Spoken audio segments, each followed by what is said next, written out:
Hello, welcome to the channel Why Stories. Enjoy watching.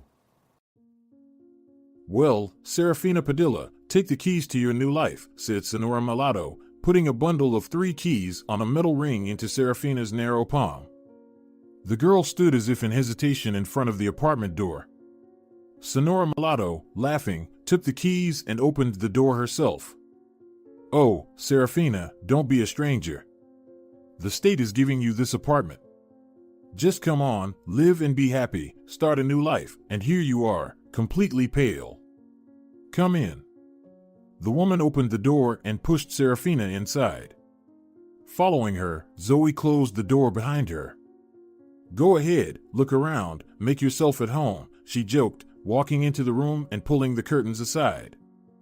"I can't believe it, Sonora Mulatto," Serafina timidly replied, walking quietly down the corridor behind the woman. "It means I'm already an adult. I can live as I want and do what I want." The girl pondered, as if realizing what it meant to be an adult. "Absolutely right," Zoe said cheerfully, embracing Serafina by the shoulders.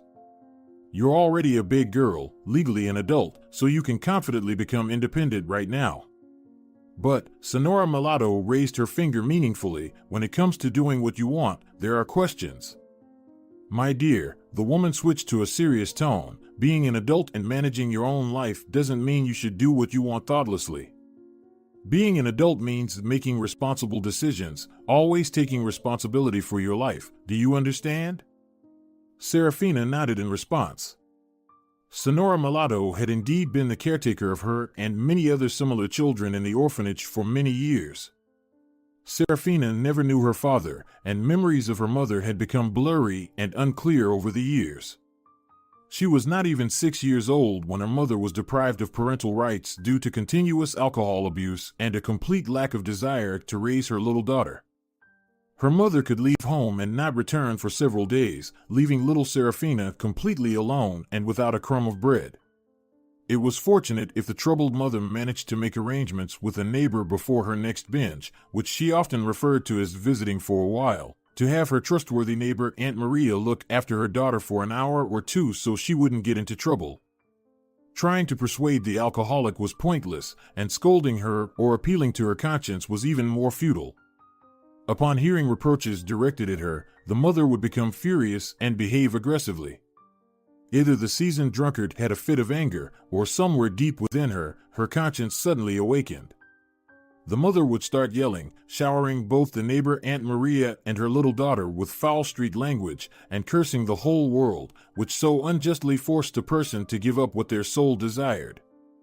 "What your soul desires, everyone already knows," thought the neighbor in response, realizing that she herself was the only chance to help the little child survive. Serafina's mother, however, as if seeing Aunt Maria's thought process, skillfully applied pressure, starting to shout even louder. The killer argument that always worked was furious curses directed at her daughter and wishes for her to stop being an obstacle to her mother's endless revelry. "Damn me for giving birth to this stupid brat," she shrieked. "I wish she'd just drop dead. Who needs her? A cursed burden, like a millstone around my neck. May you not exist in this world. My whole life is a mess because of you." As a rule, this deadly argument instantly affected Aunt Maria. "What are you saying, you wretched woman?" the neighbor exclaimed. "Wishing death upon an innocent child. Come to your senses." But Serafina's mother, upon hearing these words, instantly calmed down, realizing that the manipulation had worked this time, and that meant she could confidently embark on another spree. "Oh, come on, Aunt Maria, I'm just joking. I'm not serious at all, in a figurative sense. And you're so kind, caring, always willing to help. I'll just take a short walk nearby. It's good to change the scenery once in a while. It's not all about staying at home and dealing with chores all the time." The cunning mother knew what she was doing. The kind neighbor wouldn't abandon the orphaned child, so there was no rush to go home. They would figure things out somehow without her. "I am kind, that's for sure," Aunt Maria remarked in response. "But as for you, all you ever do is change the scenery. Your daughter is left alone endlessly, there's no food in the house, the fridge is turned off. If only some dried up Snickers from those fellow drinkers you trade your attention for would be lying on the kitchen table. But the mother was already unstoppable. Hastily applying lipstick in front of the murky old mirror in the hallway, she retorted to the neighbor with something like, "Don't meddle in my personal life," and instantly disappeared in a direction only she knew. She disappeared without even looking back at her daughter in farewell, only to reappear on the doorstep in a week or two, stumbling from the consequences of her wild lifestyle, and fall into a deep sleep like the dead. Once, Serafina's mother disappeared for a month, and the concerned neighbor began to fear that the woman was no longer alive. She went to the police, taking little Serafina by the hand. The mother was found soon after. To Aunt Maria's horror, it turned out that the girl's unfortunate mother had also become a drug addict. Somehow, she ended up 500 kilometers away from their hometown and was lying in a local hospital with a severe drug overdose. The police, raiding the den, found her unconscious among a group of equally destitute souls. The drug-fueled company paid no attention to the comatose addict. A couple more days, and her bender would have logically ended in her departure from life, unnoticed by anyone. However, now the issue of motherhood became a pressing concern. Child Protective Services initiated the process of stripping Serafina's mother of her parental rights. The recovering addict lying in the hospital bed seemed relieved to hear the news. With poorly concealed joy, she signed all the papers, eager to be discharged from the hospital and start a free and unrestricted life. Fina moved to an orphanage. Her neighbor, Aunt Maria, concerned about the fate of the child to whom she had devoted so much of her time and effort, visited the girl regularly. Contrary to her fears, the orphanage in their town was not a scary and monstrous place. The caregivers who worked there were neither monsters nor those who callously traded defenseless wards for personal gain. They were kind and good-hearted women who cared for the orphans as if they were their own children. The neighbors soon realized that little Fina was doing well. The girl started eating and gaining weight. Her cheeks turned rosy, and her fiery red hair curled sweetly. Sonora Mulatto, one of the caregivers, burst into laughter upon seeing Fina. "Who is this little firecracker that has come to us?" she exclaimed. "I've never seen hair of such a bright red color. Give me matches to light them." Soon, the girl adjusted to her new life. Sonora Mulatto did everything to help her socialize within their small community, make friends, and feel like a part of their warm community. Fina's mother, upon leaving the hospital, never once thought of her daughter. She never returned home. Soon, Aunt Maria received a police summons to identify a body. Fina's mother had no relatives, and involving her drinking buddies in the identification process was unlikely to cross anyone's mind. They often couldn't even remember who they were or where they came from. In a neighboring city, the river washed up a woman's body that matched the description of Fina's mother. In the pocket of her waterlogged coat, the police found a passport, damaged by moisture, that belonged to her. The body had been in the water for about a month, and it was impossible to determine the drowned woman's appearance with certainty. Aunt Maria, who came to identify the body, crossed herself and looked at the deceased. However, she couldn't say for sure whether Fina's mother was lying before her on the morgue's pull-out shelf or not. It wasn't necessary for anyone to find out for certain. The police had enough on their hands investigating the demise of the lost alcoholic and drug addict. The body was buried under the name of Fina's mother, and now the girl was officially considered an orphan. In the orphanage, Fina quickly recovered. She turned out to be a very talented and intelligent child. Sonora Mulatto, who had no children or husband of her own, dedicated her life to caring for orphan children and constantly engaged with Fina. When it was time for Fina to go to school, she could already read children's books fluently, loved poetry, and even tried her hand at writing verses. For her birthday, the caregiver gave Fina an album for her own poems with a beautiful glossy cover, and Fina began to write her own compositions in it. As avid reader, Fina was a frequent visitor to the regional library. She loved coming there, relishing the library's quiet atmosphere and the scent of the books stored there. And then she realized that she wanted to become a librarian when she grew up. Sonora Mulatto, who essentially stepped in as her mother, wholeheartedly encouraged her interest in books and reading. "If you want to become a real librarian, get used to being neat and responsible," Sonora Mulatto would say to Fina. "And remember, a librarian's task is to inspire people's interest and love for reading." When Fina finished school, she already knew for certain that she would be applying to an institute related to literature. In the city, there had long existed a society of book lovers, literature enthusiasts, and poets. Of course, Fina was a regular attendee of this community. Its members included amateur poets and writers who regularly organized readings of their works for the community members. Fina had participated in such evenings multiple times, and everyone in attendance unanimously agreed that the young poetess had only one path in life: literature and poetry. One evening, among the regular members of the community, a new person appeared.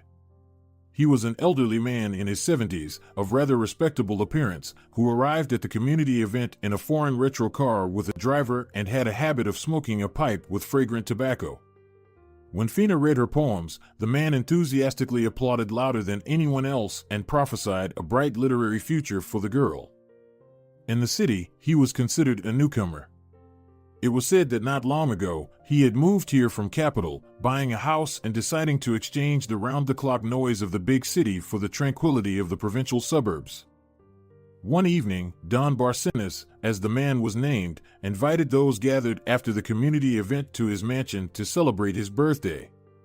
Some people rushed home, others had other commitments that evening, but a few people, including Fina, gladly accepted the invitation to Don Barcenas's house. In the spacious living room of his house, a table was already set with champagne.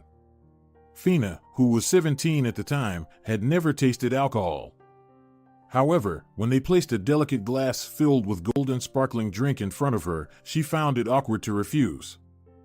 The evening passed in a warm and sincere atmosphere. The host himself only drank mineral water, citing doctors' strict orders against any alcohol.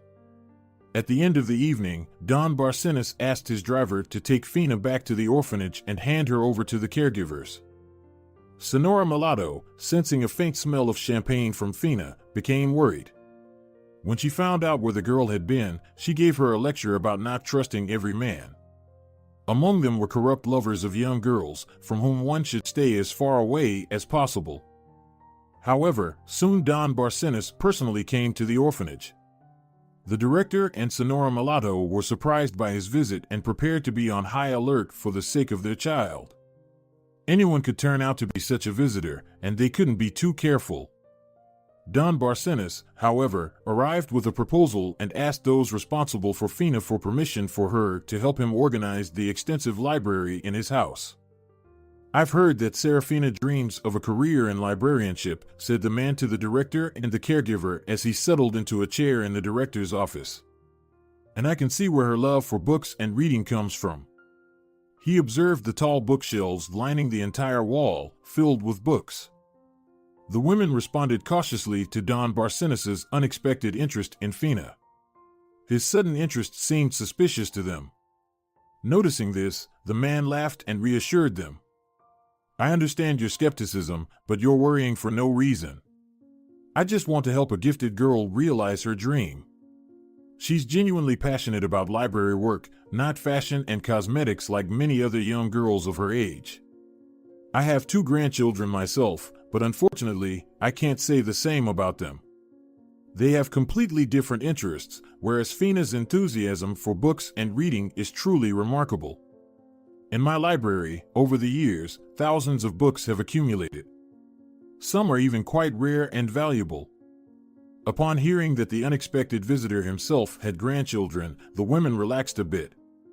However, the director, looking at him, said seriously, "Well, we certainly don't mind Fina developing herself and participating in such activities, especially since she plans to enter the institute next year. However, we will always keep an eye on our ward, and if anything happens, rest assured we won't let any harm come to her." She added sternly, "Well, I see that our future is in capable hands," Don Barcenas joked in response. "But you're absolutely right to take this matter seriously. Let's do this," he said, addressing the director, I will install a surveillance camera in my library, and you will be able to see what Fina is doing in my house at any time. What do you say to that?" "Well, let's give it a try," the director of the orphanage said, relieved.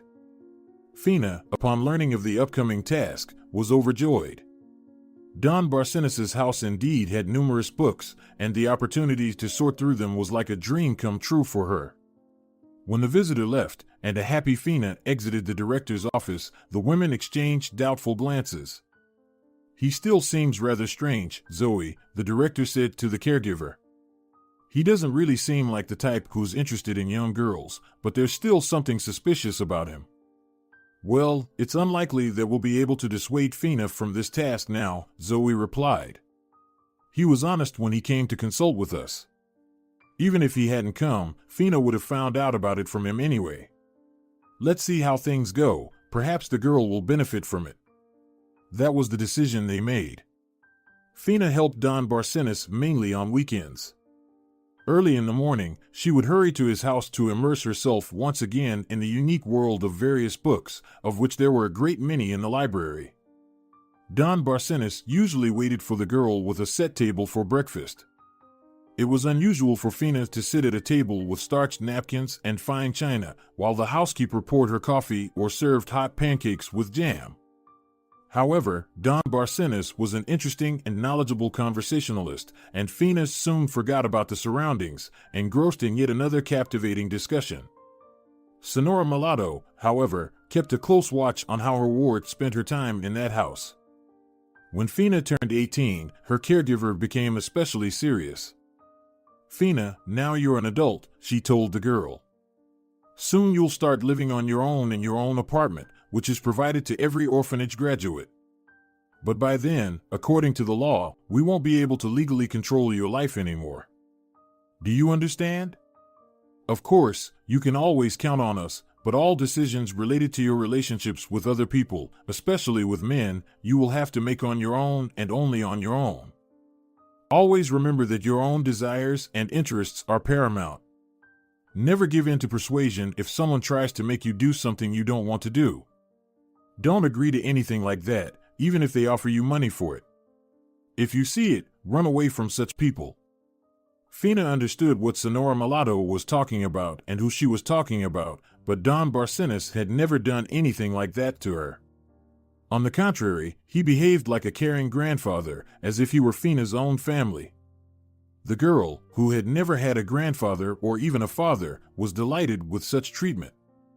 Don Barcenas enjoyed asking questions and often sought Fina's opinion on various situations that occurred in life. Sometimes they even had differences, not always agreeing with one another. Fina's caregiver, Sonora Mulatto, didn't quite understand this friendship, always looking for hidden motives in Fina's interactions with Don Barcenas. However, no matter how much she looked, she never found anything suspicious. And now, the day had come when Fina, her longtime ward, with her bright red curly hair, had to become completely independent and free from the opinions of the only people who genuinely wished her well. Standing next to the young woman in a new apartment, Sonora Mulatto realized that her bright spark was not quite ready for adult life. But what could be done about it? Fina couldn't stay in the orphanage forever, and it was time for her to start growing up. Having her own apartment was very timely for the beginning of an independent life, especially since the house where Fina was born had been demolished, and the residents had been resettled, so there was no place for her to return to. "So, Fina, are you taking charge here?" Sonora Mulatto asked cheerfully, looking around the apartment. "You'll get a job for now, maybe in the nearby store. I've arranged it, they'll hire you as a saleswoman. And in the meantime, you can prepare for your college entrance exams. I've taught you a bit about cooking, so here you go," Sonora Mulatto continued, moving to the kitchen. "You've got a refrigerator, a gas stove, everything you need. Use them and take charge like a true hostess. Here, take this for the time being." The caregiver picked up a bag from the floor and placed it on a stool, unzipping it. "We've gathered some dishes and bed linens for you. Use them, and you can buy whatever else you need later." Zoe spoke tirelessly in a deliberately lively tone, but Fina understood that her caregiver was worried about her, hiding her concern behind her chatter. Sonora Mulatto, don't worry, I'm not going anywhere. We'll still see each other even every day, just like before, the girl reassured her caregiver. Well, how can I not worry when for so many years we were always together, and now? How will everything work out? Zoe sighed. Okay, you're right, there's no need to worry. I have a lot of things to take care of today. Ladies hugged, and Fina locked the door behind Sonora Mulatto. A new life. That's what it is, Fina thought as she unpacked her bag. Suddenly, her phone rang.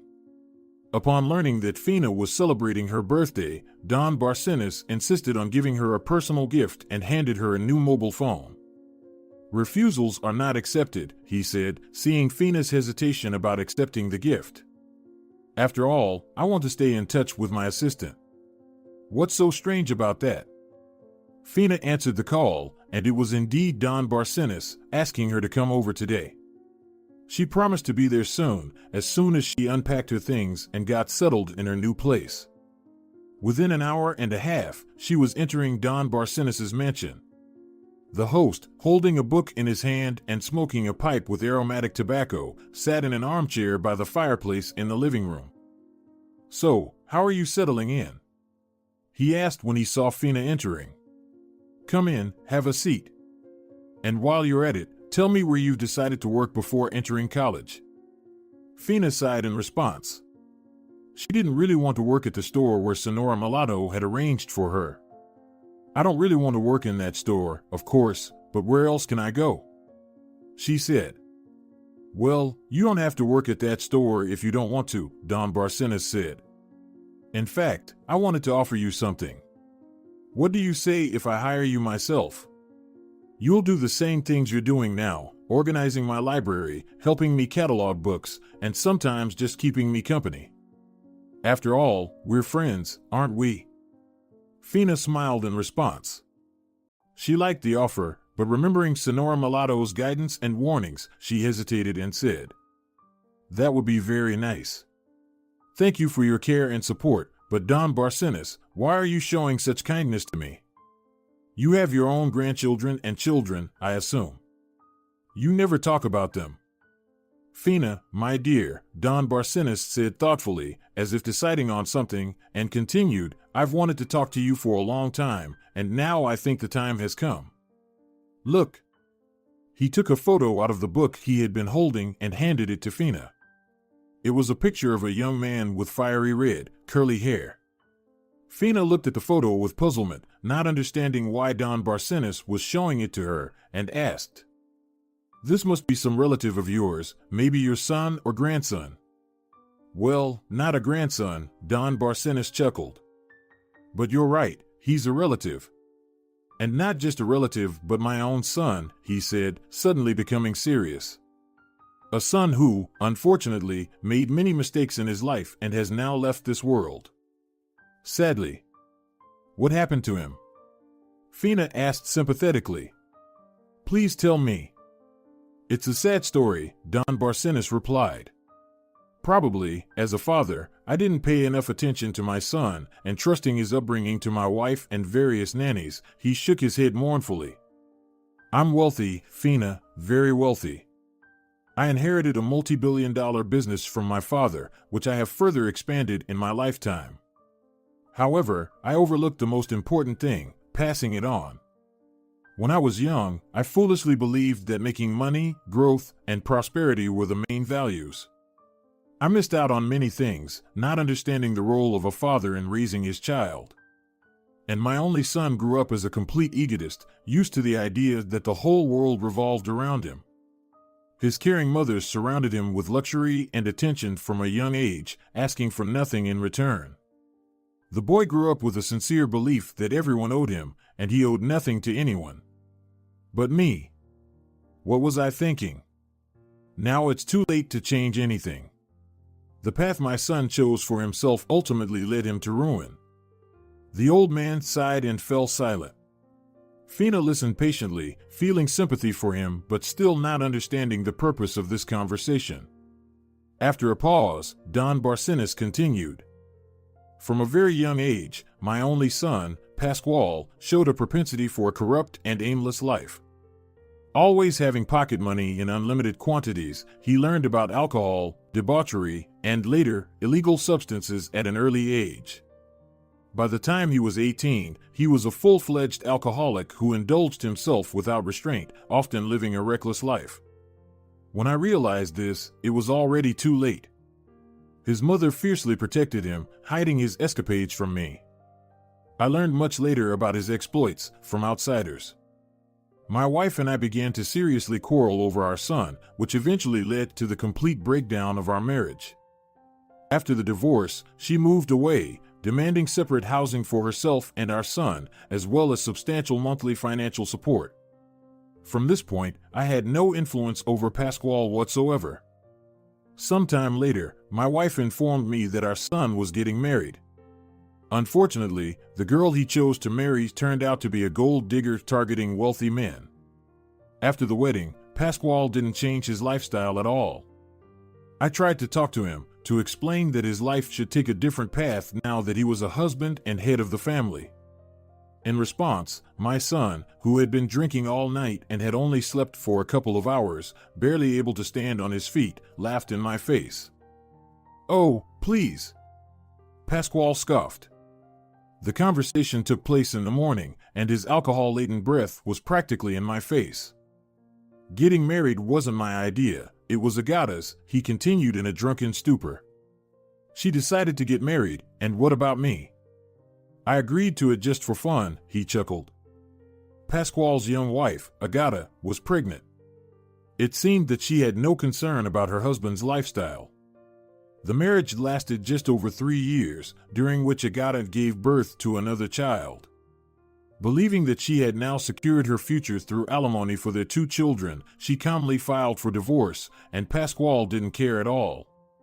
After the divorce, I bought a new apartment for my son and then for his ex-wife, where they moved. My son continued to live the same way and soon brought a new girlfriend into his life. She was a perfect match for him, young and already a seasoned alcoholic. Now my son's apartment had turned into a real den of iniquity. I constantly received complaints from neighbors, and I tried to talk some sense into my son myself. One day, when I went to see my son and once again attempted to persuade him to straighten up, he solemnly announced that his girlfriend was pregnant. The future mother, who sat next to Pasquale, hugging him, didn't seem to care about her condition at all. She was smoking a cigarette and, with a drunken laugh, took sips from a glass of strong alcohol. "Dad, you have to have a drink with us to celebrate the health of your new grandchild," my son slurred as he poured a substantial amount of brandy for me. The company of revelers, which was always present at my son's place, cheered approvingly. Empty bottles crashed to the floor with a clatter. The intoxicated group sent a guy to the store for more alcohol. But I understood one thing: if my son's girlfriend was indeed pregnant, then we needed to save the future grandchild. Under the pretext of getting acquainted with the future mother, I took her out into the hallway and drove her straight to the hospital. She snored in the back seat the entire way, seemingly indifferent to where or why she was being taken. At the hospital, we helped her sober up and made sure she got some rest. The next day, I went to pick her up, but before taking her home, I talked to the doctor. It turned out that the young woman was indeed pregnant, and it was already too late for an abortion. However, the future mother, who seemed completely indifferent to her condition, demanded to get rid of her hangover and have a cigarette. That's when I decided to intervene, taking the girl to my home and keeping her under the watchful eye of 2 nurses and a housekeeper. My son's girlfriend's name was Kate. Realizing that her wild lifestyle had come to an end, she caused a terrible scandal throughout the house, refusing to be locked up and demanding immediate release. But I was determined not to give in. "Listen, Katerina," I said to the rebellious pregnant alcoholic, "let's make a deal. You'll live with me for a few months, completely abstaining from alcohol and tobacco from this day forward. If you behave yourself, you'll live like a queen. Then, when the time comes, you can give birth and go on your way, leaving the child here. And for that, I'll pay you a substantial fee, and hopefully I'll never hear from you again." "Well, that sounds good," Kate responded eagerly. The amount he mentioned clearly surprised her. It seemed that her mind was working overtime, calculating the number of bottles she could buy with that kind of money. Katerina agreed to live in Don Barcenas' house. Of course, he suspected that the pregnant woman wasn't carrying his son's child. Given her lifestyle, she could have had multiple partners, and it was impossible to be certain. However, Don Barcenas believed that he must save this child, whoever its father might be. "So, did this girl give birth to another grandchild for you?" Serafina broke the silence. "No, unfortunately," the old man replied. "Katerina managed to escape from my house shortly before giving birth. She repeatedly tried to persuade the staff to release her, but to no avail. Soon, tragedy struck. My son died of alcohol poisoning in the hospital. My ex-wife, who attended the funeral, accidentally learned that Katerina was living in my house and was soon to give birth to my son's child. She realized that this child would become the third heir to my fortune and decided to eliminate the unnecessary heir. I couldn't understand why my ex-wife suddenly started visiting my house under various pretexts and regularly sent my grandchildren to me, even though they hadn't thought about me for months. I don't know how she managed it, but one morning, Katerina's room was empty. Both nurses were sleeping soundly beside her door. The housekeeper and I couldn't wake them up. The women were clearly drugged. "But you found Kate later, didn't you?" Serafina asked impatiently. "I didn't find her right away," Don Barcenas sighed in response. "She disappeared as if she had never existed. I hired a detective who searched for Katerina throughout the country because there was still no certainty that she had survived her lifestyle and had given birth to a child. It was only a few years later that her trail was discovered in a small town, but I realized I was too late. Katerina was no longer alive by that time." "And the child? Were you able to find the child?" Serafina impatiently asked Don Barcenas, who fell silent and seemed lost in his thoughts. "I did, it was a girl," Don Barcenas replied with a smile. "But not right away. In the city where Katerina was buried, she was a stranger. She led a homeless life, wandering the surrounding areas with people like herself. No one had ever seen her with a child, and no one could say whether she had a child or not.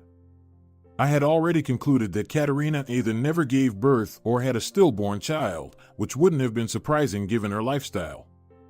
But it soon unexpectedly became clear that the child did exist." Don Barcenas' voice trembled with emotion. "Katerina gave birth while living in another city. Her parental rights were terminated there, and her child, a little daughter, was placed in an orphanage for upbringing. I couldn't believe that the search had finally paid off, and I decided to personally confirm it. When I saw the girl, all my doubts about my son's paternity disappeared instantly.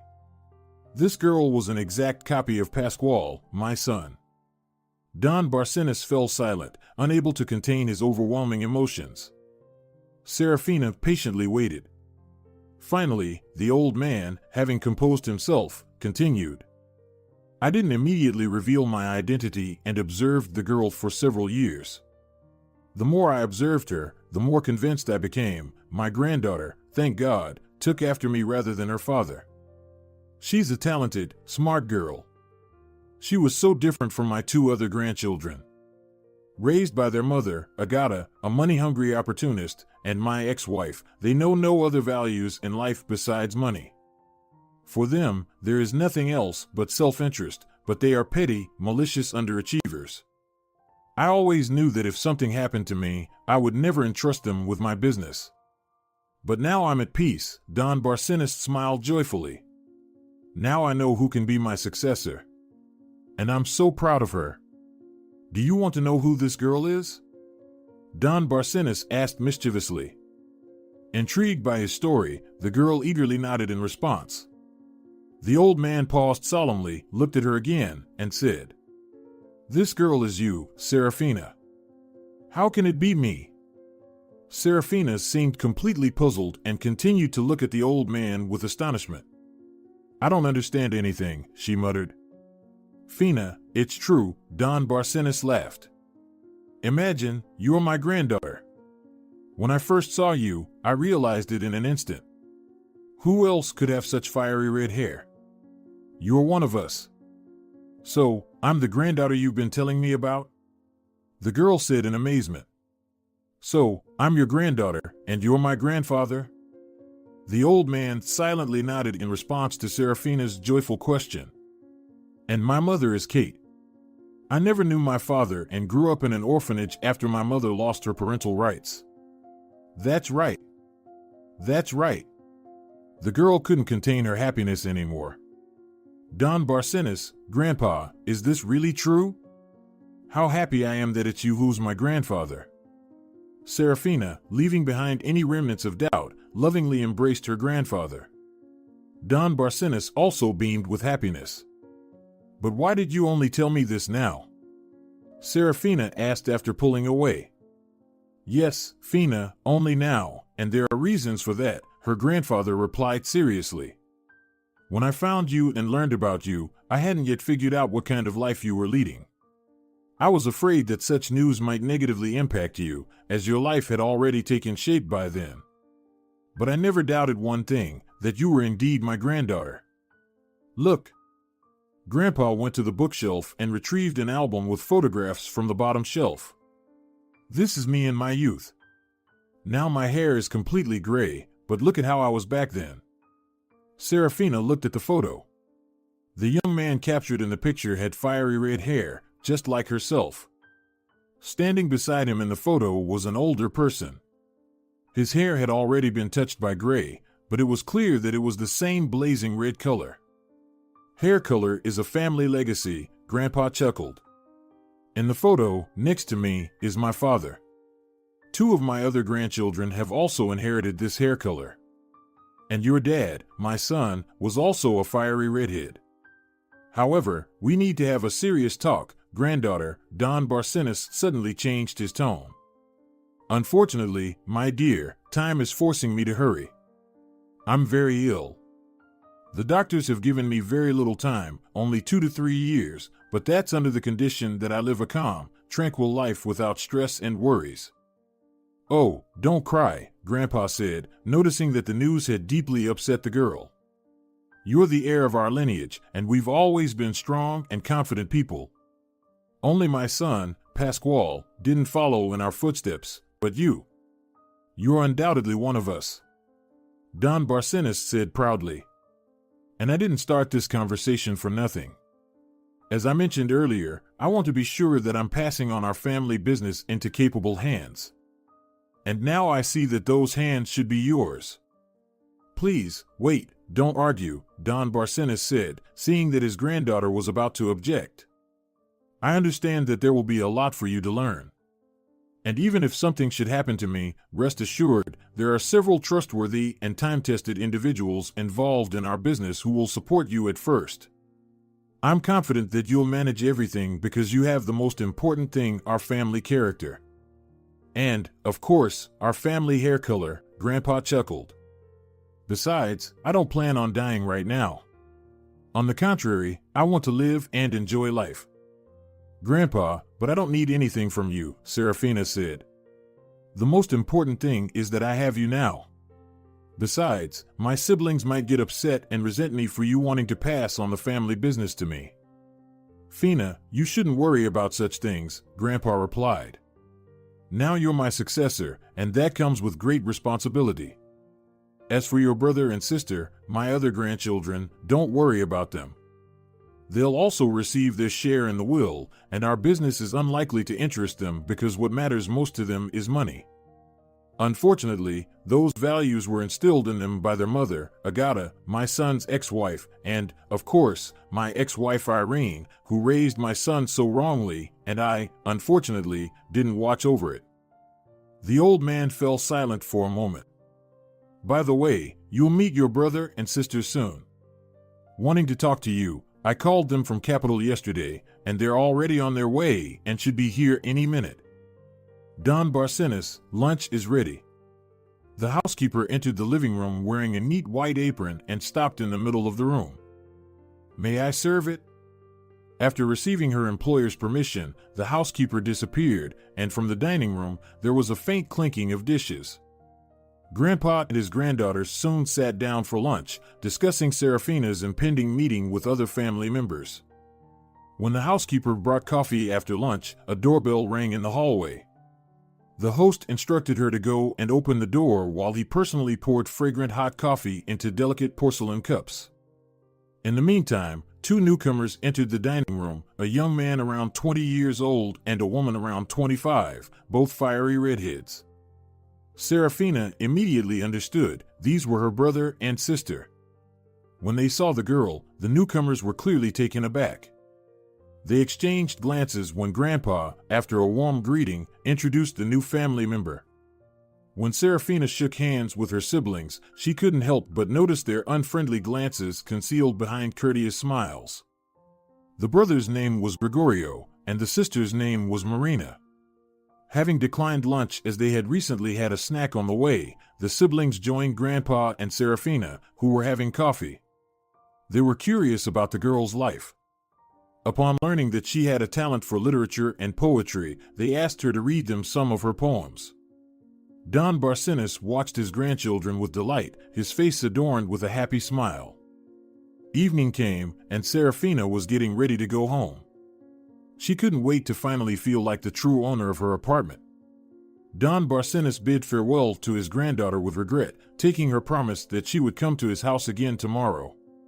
When Grandpa retired to his office to read and smoke his pipe before sleep, the brother and sister, looking around cautiously, sat down on a small sofa near the fireplace and began to talk quietly. "Grego, do you realize what's happening?" Marina whispered to her brother. "It's her, the daughter of that Kate, the alcoholic. You remember, Mom used to tell us about her, Dad's friend? So, it turns out she did give birth to a child," Marina observed with displeasure. "Do you see how Grandpa has taken a liking to her?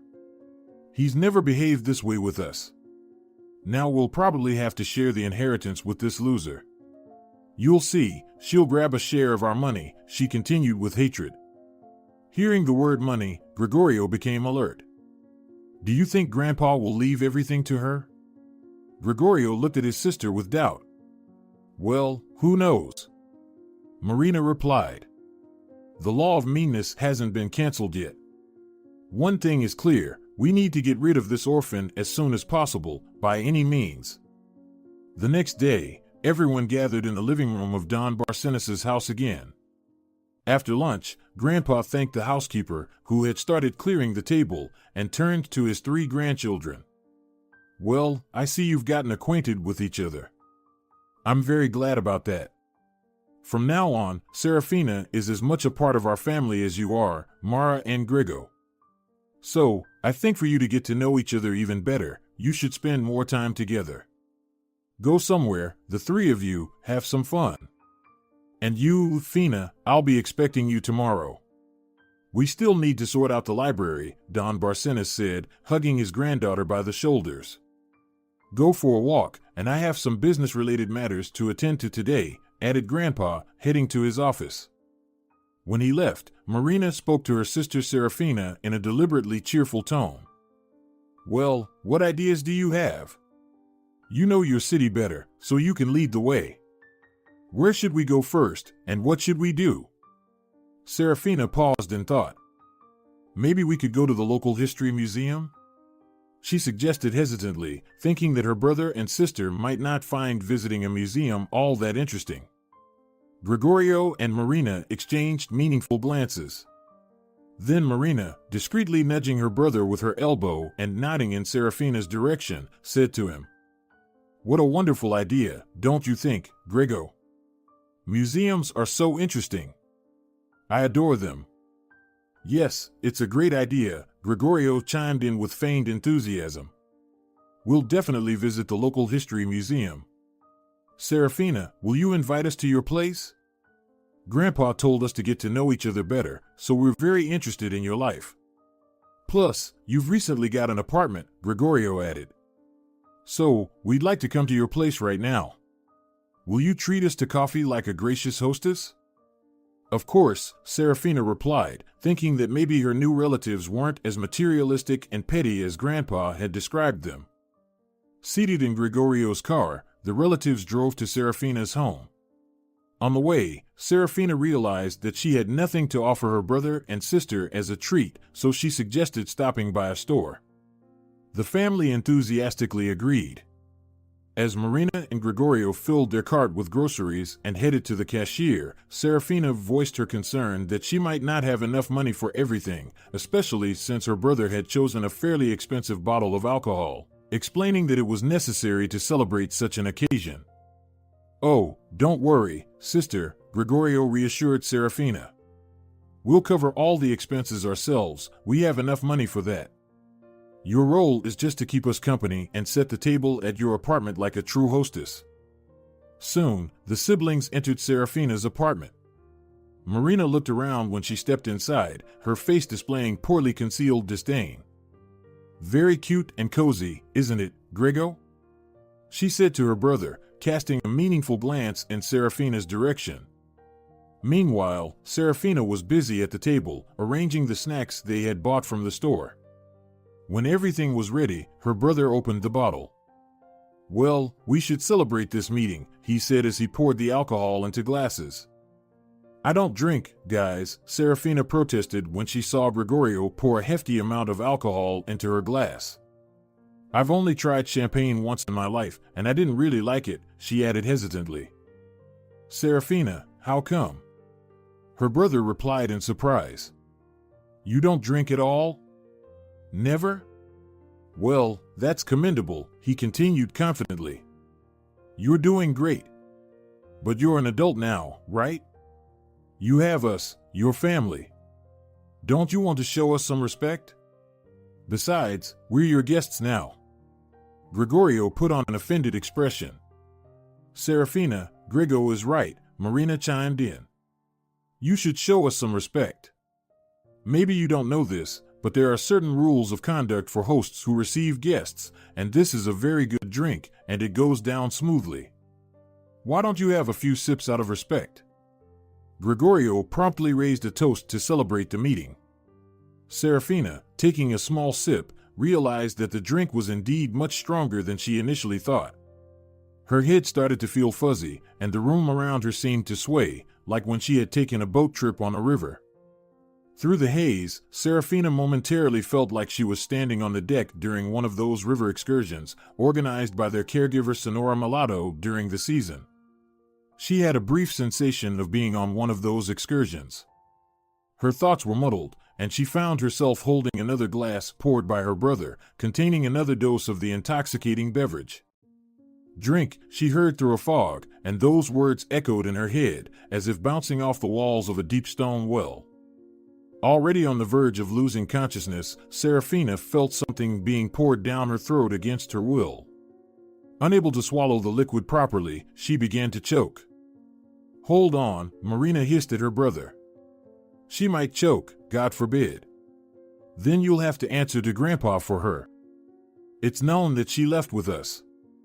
"Calm down, everything's under control," Gregorio reassured Serafina in a hushed tone, closely watching her. "Oh, looks like she's ready," he stated with satisfaction, taking out his phone and turning on the screen. "Let's make a short film for posterity.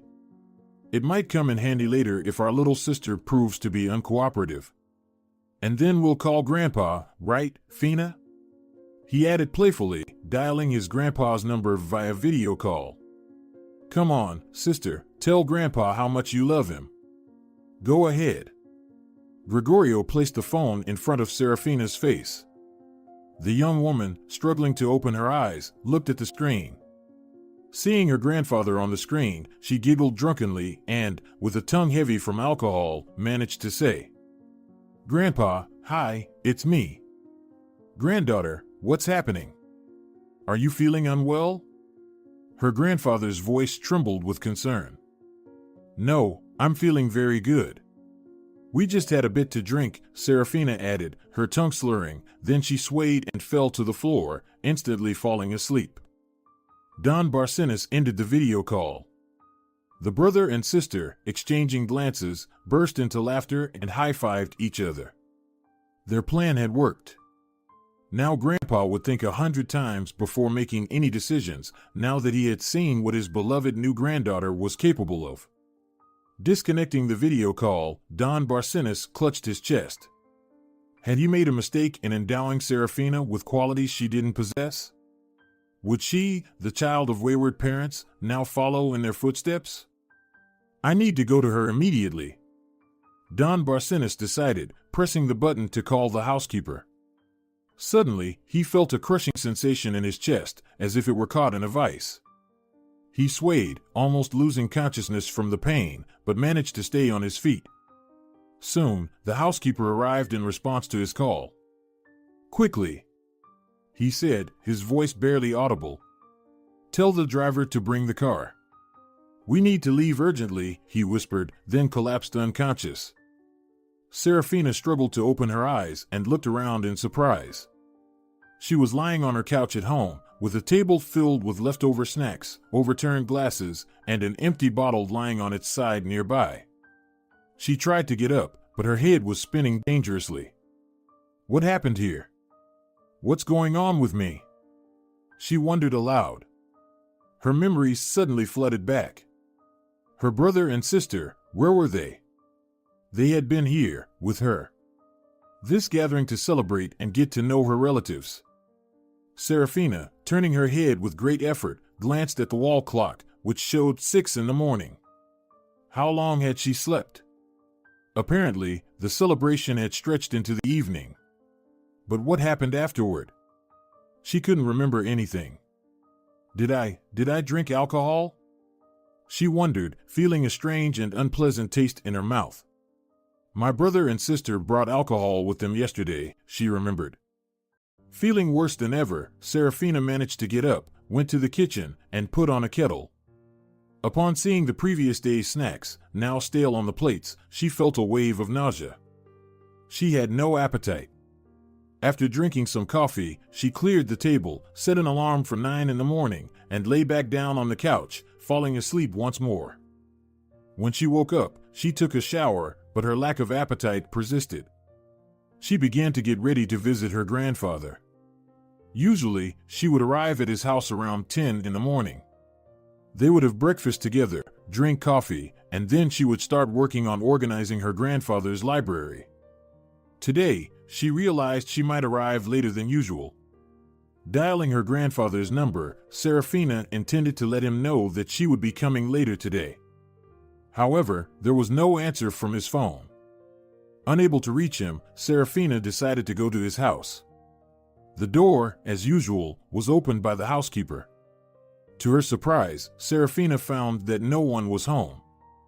Why did they all disappear? She wondered. Where's Grandpa?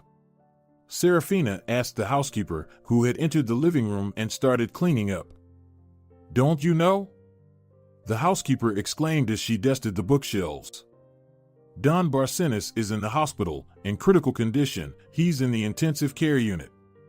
Senora Barcenas and Senor Barcenas are with him at the hospital too. Hearing the news, Serafina went cold. So that's why her grandfather hadn't answered her call. After learning from the housekeeper which hospital her grandfather was in, she rushed there immediately. They wouldn't let Serafina see her grandfather. Visits were prohibited in his critical condition. Not knowing what to do, the girl sat down on a couch in the hallway. Here she is. She messed up, and now she's come to admire the result of her screw-up. Serafina suddenly heard a voice beside her. Raising her eyes, the girl saw Marina and Gregorio standing in front of her. What are you looking at? Marina continued. It's all because of you that Grandpa's doing badly, you scoundrel. Why because of me? Serafina didn't understand anything. What happened, anyway? Oh, what happened? Look for yourself. Gregorio, feigning indignation, took out his phone from his pocket, turned it on, and thrust it into the girl's face. On the screen, Serafina saw herself, barely able to speak and sitting at a table with a glass in her hand. Well, how do you like it? Her brother asked mockingly. And there's more of those videos. I can show you if you're not too ashamed to watch it yourself, he continued, pointing his finger at the phone screen. Grandpa saw all of this? Serafina was horrified. Why did you show him all of this? He's not supposed to worry at all, the girl said unpleasantly. Look, now she's trying to blame us too. Marina retorted indignantly. You started video calling him yourself yesterday. He felt bad right away when he saw you. You're just like your mother, an alcoholic and a complete mess. Get out of here before we throw you out, and make sure we never see you here again, Marina declared angrily to Serafina. Yeah, her brother added mockingly, it happens to everyone, of course, but if you have even a drop of conscience left, it's better if you leave gracefully and forget that you're our sister. Shocked by the news, Serafina silently left the hospital. She couldn't fathom how she could have acted this way. Maybe they're lying to me? She thought. But how could she find out now? Even if her relatives were just trying to blame her for the video call, the evidence that Serafina had consumed alcohol that evening was undeniable. Her grandfather would see it in any case, and in his condition, worrying now. Serafina was horrified at the thought that she might not see her grandfather again. Not knowing what to do next, the girl headed to the children's home where she had spent many long and not entirely bad years of her life.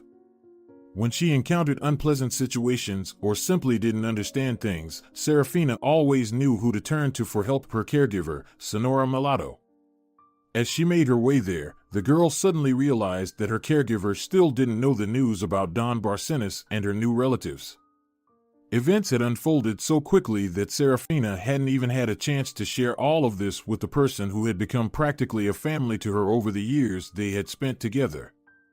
Sonora Mulatto herself, not wanting to interfere with the ward getting used to independent adult life, deliberately did not call Serafina to find out how things were. The caregiver, as always, was at her workplace. Seeing Serafina, she sincerely rejoiced, but immediately realized that the girl had not come to her with good news.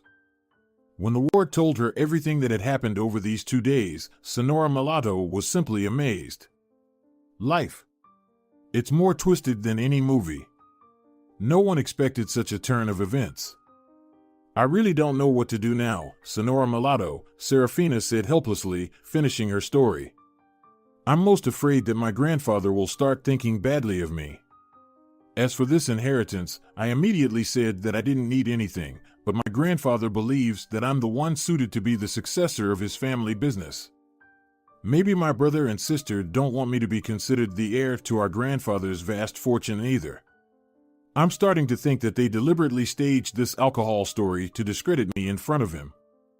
Fina, talk to them about it, Sonora Mulatto replied fervently. Promise to give up everything when it comes to the inheritance. And maybe they will back off on their own. In general, my dear, if they are such petty people, it's better to have no relatives like that. I will try to talk to them, of course, Serafina replied with doubt, but I don't know if they'll believe me.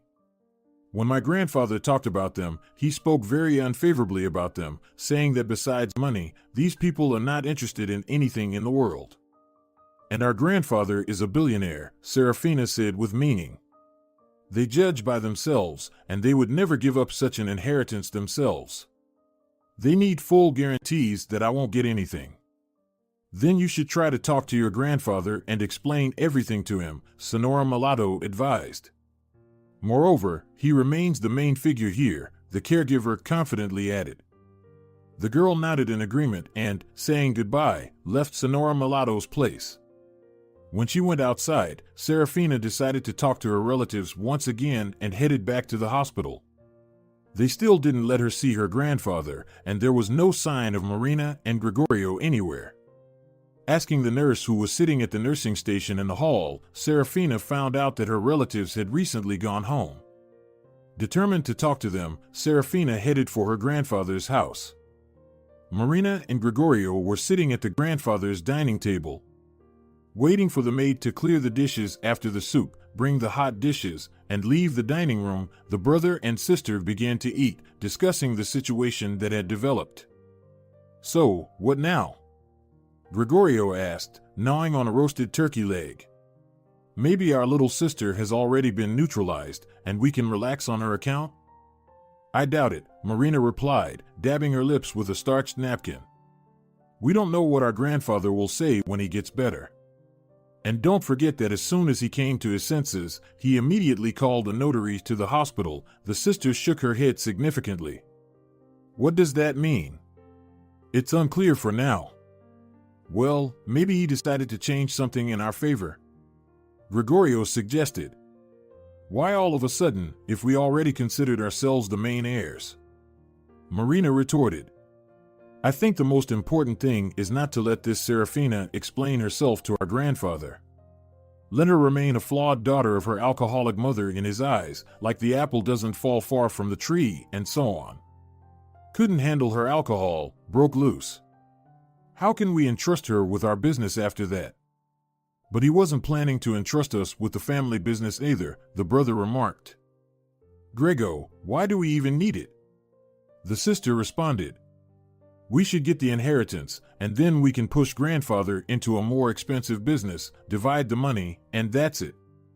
The relatives' discussion was interrupted by an unexpected knock at the door. The maid went to answer it. Serafina entered the dining room. Here she is, our cheerful little sister, exclaimed Gregorio when he saw her. I need to talk to you, Serafina said firmly. Listen to me. Well, go ahead, said Marina as the eldest, without inviting her sister to sit at the table. Serafina remained standing in front of her family like a guilty schoolgirl. Grandfather was right about them, she thought, and said, I want you to hear me now. I don't need your fortune, understand? Most likely, you deliberately staged this story with alcohol to discredit me in front of grandfather. But remember, I have never drunk, I don't drink, and I don't intend to, no matter who my mother is. So, I don't want grandfather to think badly of me, and I'm going to explain the situation to him, and you just don't interfere. Look at her, Marina said with feigned surprise. Our little girl is showing character, like she's a worthy descendant of our family and all that. You're nobody, remember, Marina said firmly. You won't talk to grandfather, understood?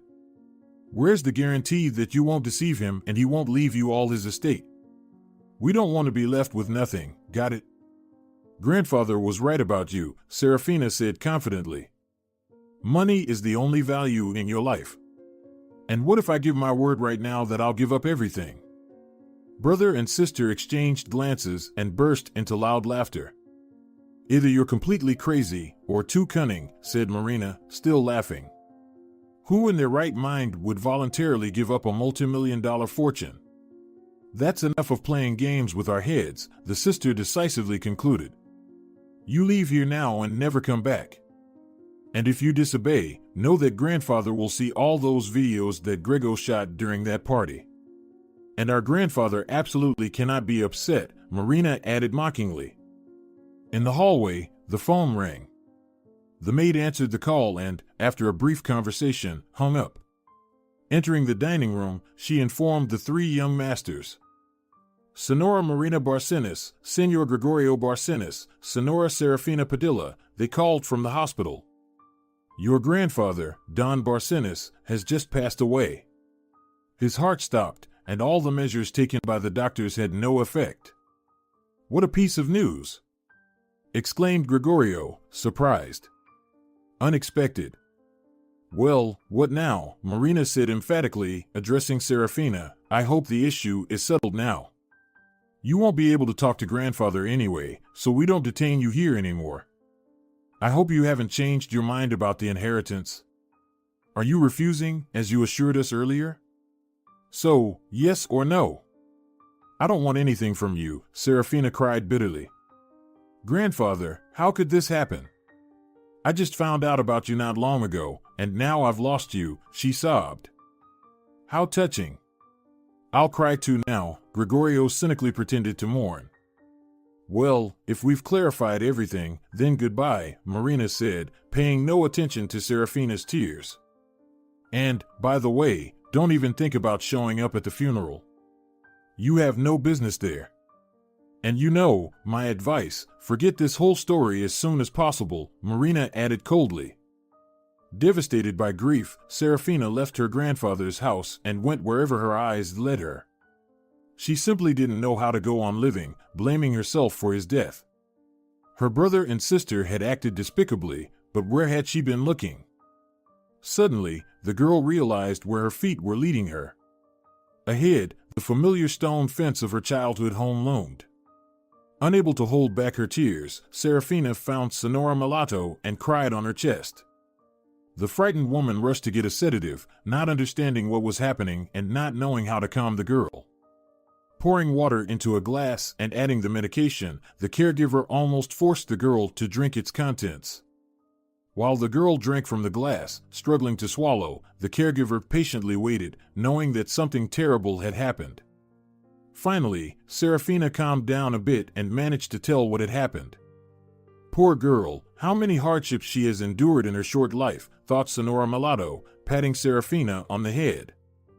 You know, I would still go to the funeral if I were you, Sonora Mulatto confidently said.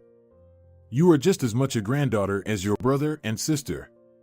If you've decided to renounce the inheritance out of your family rights, then you certainly have the right to say goodbye to your grandfather.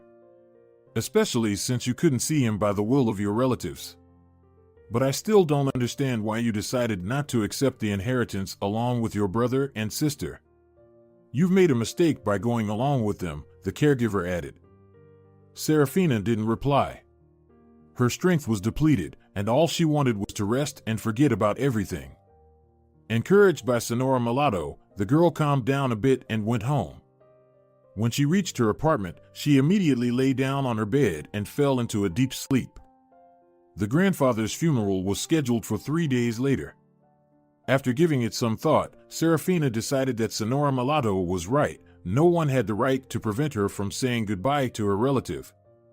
Serafina dialed the phone number of her grandfather's mansion, and as usual, the call was answered by the housekeeper, who informed her that the young masters were not at home. Serafina asked the woman to tell her the time and place of the funeral. The young masters instructed the staff not to let Serafina into the house and even to avoid any contact with her. After hesitating for a moment, the housekeeper secretly provided the girl with the time and location of the funeral. The young masters did not sit well with the experienced woman. As soon as they felt like heirs, the brother and sister immediately started behaving disrespectfully and rudely towards her. Don Barcenas and Serafina had never allowed such behavior. Serafina sincerely thanked the housekeeper and firmly decided to attend the funeral. At the appointed time, trying not to attract attention and avoiding Marina and Gregorio, she arrived at the funeral home. The ceremony had already begun. During the service, Serafina stood behind everyone, trying to see through the mourners dressed in black who were surrounding her grandfather's coffin. She noticed Marina and Gregorio in the front row right away. Around them, other people, relatives, friends, and associates of Don Barcenas were milling about. Marina kept looking around and whispering to 2 women in mourning who stood beside her. Probably, it's their mother and grandmother of my grandfather's ex-wife, thought Serafina. Finally, the ceremony was over, and it was time for the farewell. Pretending deep sorrow, Marina and Gregorio were the first to approach the coffin, followed by the other attendees. Waiting for her brother and sister to leave the building, Serafina looked around and timidly approached the coffin. She gazed at her grandfather, unable to hold back her tears. Suddenly, Serafina noticed a piercing gaze in her direction. An older woman in a mourning hat with a veil, who had stood next to her brother and sister during the ceremony, stared at her suspiciously. Eventually, she decisively approached Serafina and said angrily, "Is this the supposedly newly discovered granddaughter of my ex-husband? Judging by the hair color, it must be you. Do you think that being a redhead automatically makes you the heir? Maybe you've dyed your hair." The woman shouted. "What happened, Grandma?" Marina and Gregorio appeared nearby. "Ah, so here she is, the sly snake," hissed Marina, noticing Serafina. "Get out of here. Quickly. Grego, come help me." Grabbing the girl by the arms from both sides, her relatives forcibly dragged her towards the exit. The grandmother, who had lost her composure entirely, pushed Serafina angrily from behind. Once outside, her relatives forcefully threw her to the ground. "Well, there you go," leaning over Serafina directly in her face, Marina said sternly, "I see you don't understand words. So know this, the inheritance was ours, is ours, and will continue to be ours. And you, simpleton, will remain nobody, just as you were. If I ever see you again in my life, you will regret it, I promise. We won't stop at anything, so keep that in mind." The participants in the funeral and the relatives settled into the hearse. They closed the coffin with Don Barcenas' body and loaded it onto the vehicle. The hearse departed for the cemetery. Serafina struggled to her feet and went home. Her relatives had worried in vain. She hadn't even considered claiming the inheritance and had no desire to know when and where her grandfather's will would be read. The next day passed in a fog. Serafina, calling the mansion again, spoke to the housekeeper to find out where her grandfather had been buried. However, the housekeeper strongly urged her not to go to the cemetery for now. The new owners demanded that she, the housekeeper, not under any circumstances disclose the burial location to Serafina. After the reading of the will tomorrow, all the relatives would return to capital, and then they could visit Don Barcenas' grave together with Serafina. Thanking the woman, Serafina hung up. She needed to start rebuilding her life somehow. After getting ready, she went to work at the store where Sonora Mulatto had arranged a job for her with the director. However, soon after, when the notary publicly read the will, the relatives couldn't believe their ears. What the notary read after opening the sealed envelope containing the will left the heirs in unimaginable disbelief and anger. "This is provocation. This can't be!" All the relatives shouted at once. The grandmother, unable to comprehend what she had heard, lost consciousness and slumped to the floor. "Ladies and gentlemen, I kindly asked for silence," the notary said. "Everything is done legally. I can provide concrete evidence that the late Don Barcenas gave me instructions regarding his will in the presence of witnesses and while of sound mind. In addition to all the documents, I also have video footage of this process, taken by a specially appointed person. Therefore, challenging the will is likely to be unsuccessful." Don Barcenas also left a separate letter addressed to the heiress. "By the way, where is she?" The notary looked around at the relatives sitting at the table in the notary's office.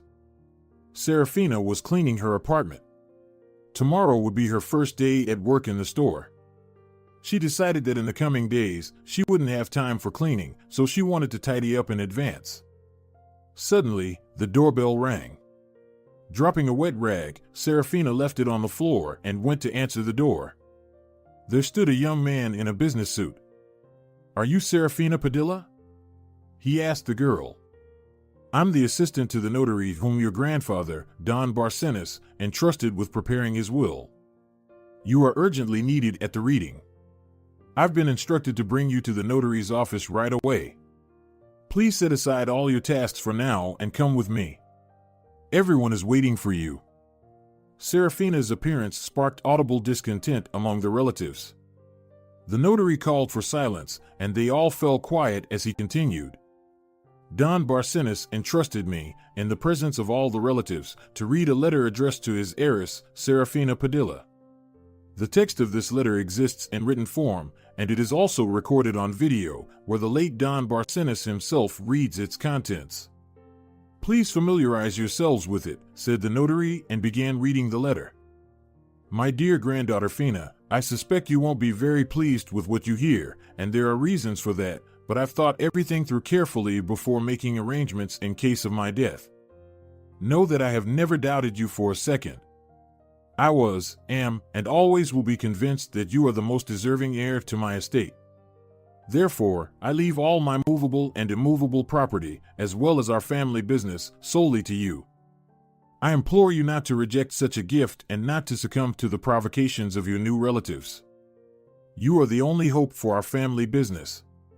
I know that my time is short, so I earnestly request that you fulfill my final wish. Do not doubt yourself, and do not fear that you won't be able to handle this significant and new responsibility. Soon, trusted individuals who have stood the test of time, my associates and friends, will contact you. They will mentor you, work hand in hand with you, and lead our business while you continue your studies at the Institute. Regarding your brother and sister, Marina and Gregorio, I have instructions for you as well. Employ your siblings in one of our enterprises of their choice. It will be beneficial for them to start earning an honest living. If they refuse to do so, do not insist. However, in this case, Marina and Gregorio will have to find their own means of support, as after your inheritance, financial support will continue to be paid only to my former wife, Irene, due to her advanced age. Your brother and sister will no longer receive this support from that moment onwards. Don't be afraid, my girl. I am confident that you will handle any task, no matter how challenging it may seem. I believe in you unconditionally. Your loving grandfather. The notary finished reading, and a heavy silence hung in the room. Everyone awaited the heiress's response. Serafina cried inconsolably, unable to utter a word. Well then, the will has been announced, the notary summed up. Heiress Serafina Padilla, in accordance with the law, assumes her inheritance rights. I kindly ask everyone to sign the documents. If you're enjoying it as well, leave a like and subscribe.